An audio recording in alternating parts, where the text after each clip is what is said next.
আচ্ছা, এই জায়গাটা দেখে বলো তো কোথায় গিয়েছিলাম আমরা? চেনা চেনা লাগছে জায়গাটা, বা কিছু বুঝতে পারছো? আচ্ছা ঠিক আছে, আমিই বলে দিচ্ছি।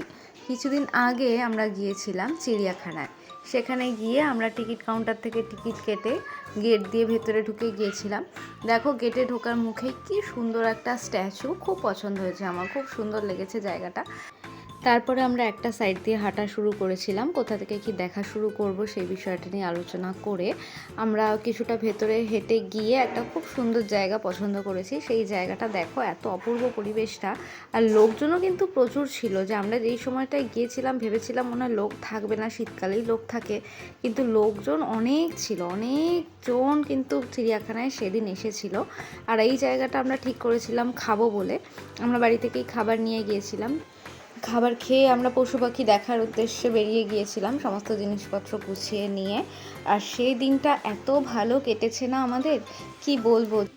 ওয়েদারও ছিল খুব ভালো, আর সমস্ত পশু পাখিরা তাদের খাঁচার সামনেই ছিল। সবার সাথে আমাদের দেখা হয়েছে মানে তো সবাই যে হাই হ্যালো করেছে এমন তো নয়, কিন্তু প্রত্যেকে তাদের খাঁচার সামনেই ছিল।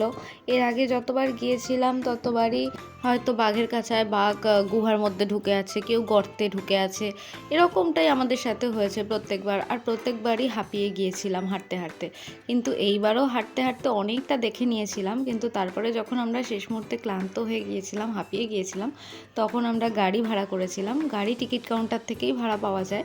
তো আমরা গাড়িতে করে যে ঘুরেছি সেই ঘোরাটাও কিন্তু খুব ভালো ছিল। সমস্ত খাঁচার সামনে পশু পাখিরা ছিল, নিজেদের মতো তারা খেলছিল।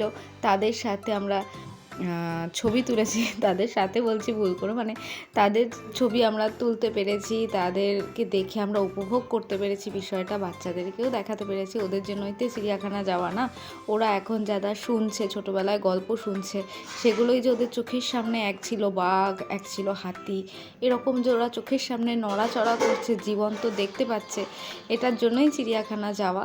আর আমাদের যিনি গাড়ির দাদা ছিলেন তিনিও ভীষণ ভালো ছিলেন, গাড়ি দাঁড় করিয়ে করিয়ে প্রত্যেকটা খাঁচার সামনে, আমরা ছাড়া আরও অনেক তো গাড়িতে যাত্রী ছিলেন, তো তারাও যাদের যতক্ষণ দেখার ইচ্ছা খাঁচার সামনে দাঁড়িয়ে দেখছিলেন, আর তিনিও গাড়ি দাঁড় করিয়ে দেখাচ্ছিলেন। এই ভাল্লুকের খেলাটা দেখো কি মজার। এই ভাল্লুকের খাঁচার সামনে আমি অনেকক্ষণ দাঁড়িয়ে তার খেলা দেখেছিলাম। ওপরেও একটা ভাল্লুক বসে কিছু একটা খাচ্ছিল বা কিছু নিয়ে খেলছিল, কিন্তু এই ভাল্লুকটা নিজের মতোই একা একা এই গাছের গুড়িটার চারপাশে কি সুন্দর দৌড়ে দৌড়ে খেলছে। আমি তো হাই ভাল্লুক, এদিকে একবার তাকা, ওইভাবে করে ভিডিও করছিলাম, খুব মজা লাগছিল। আমাদের বাচ্চা দুটো ভাল্লুকের খেলা দেখে খুব খুশি হয়েছে। ভাল্লুকের খাঁচার সামনে আমরা অনেকক্ষণ দাঁড়িয়েছিলাম। তারপর আমরা চলে গিয়েছিলাম জেব্রার খাঁচার সামনে। দেখো, জেব্রাগুলো নিজেদের মতো খেলছিল, ঘুরছিল, ফিরছিল। আর জেব্রার যে গায়ের যে রঙটা, মনে হচ্ছে যেন কোনো শিল্পীর তুলি দিয়ে আঁকা। তারপরে তোমাদের সাথে একটা নতুন প্রাণীর পরিচয় করিয়ে দেব। এর নাম কি বলো তো? এর নাম হলো, লেখা ছিল টাপির। এর নাম টাপির। আর এর স্ট্রাকচারটা দেখো, সামনেটা অনেকটা হাতির মতো, আর বডির কালারটা ব্ল্যাক অ্যান্ড হোয়াইটের মধ্যে, কি সুন্দর না কম্বিনেশনটা, খুব সুন্দর, কিউট কিউট। তারপর আমরা কুমির দেখেছিলাম, হরিণ দেখেছিলাম। হাতির খাঁচার সামনে এসেছি, দূর থেকে দেখছিলাম দুটো হাতি খেলছে। যেই খাঁচার সামনে এসেছি, ওরা একজন হাতি সেই যে শুয়ে পড়েছে, আর উঠলো না। ভাবলাম একটু সুন্দর করে ভিডিও করবো, এই যে একজন শুয়ে একজন দাঁড়িয়ে খেলছে। যাই হোক, শেষমেশ মহারাজের দেখা পেয়েছিলাম দুজনের, সেটা একটা শান্তির ব্যাপার। তারপর আমরা সাদা বাঘ দেখেছিলাম, তারপরে চিতাবাঘ দেখেছিলাম, তারপরে জিরাফ দেখেছিলাম। জিরাফ দেখতে গিয়ে একটা মজা হয়েছে, ওই সময়টা মনে হয় ওদের খাবার সময়, তো সবাই লাইন দিয়ে খেতে যাচ্ছিলো। মানে আরেকটু পরে যদি জিরাফের খাঁচার সামনে যেতাম, আমরা জিরাফ দেখতে পেতাম না, ওরা ঘরে ঢুকে গেছিলো। এই দেখো, আমরা গরিলার খাঁচার সামনে ছিলাম। গরিলা না শিম্পাঞ্জি, এটা ঠিক মনে করতে পারছি না, তোমরা বলো তো এটা কি। এই দেখো আমাদের টিম, আমরা এই টিম মিলে চিড়িয়াখানায় গেছিলাম। কেমন লাগলো ভিডিওটা জানিও। আজকের মতো টাটা।